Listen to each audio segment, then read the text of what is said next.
The utter contempt which the mainstream media and the politicians have for people is completely flabbergasting. I mean, first of all, we were told Putin blew up the Nord Stream pipeline, that he'd blow up his own multi-million-dollar infrastructure when all he has to do is turn off a valve is obviously ridiculous. And when that became apparent, and also another story came out by Seymour Hersh that it was America and its allies that had done it, there was a rushed panic, and suddenly the Chancellor of Germany rushes off on a secret visit to the US, unannounced and without advisors or the press, and meets Biden one-to-one in the White House, goes home the next day, a news story arrives.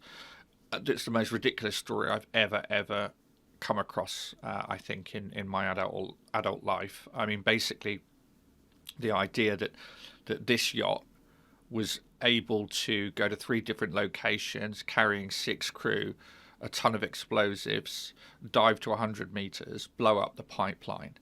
The very fact that the people involved were good enough to leave their false passports behind and explosives on the boat, and that the people telling the story are telling us that, oh, well, we don't know who they are because of their false passports, but what we do know is they're not American or British citizens, and what we do know is they're not connected to the Ukrainian government in any way. So it's amazing what you can tell from false passports, really, and not knowing who these people are.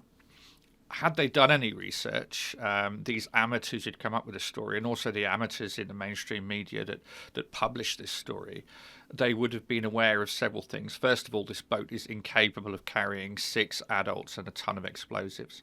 Secondly, at between 80 and 100 meters deep, which is where it is in these 3 different locations, you can't dive without a decompression chamber, which obviously the boat hasn't got and couldn't carry.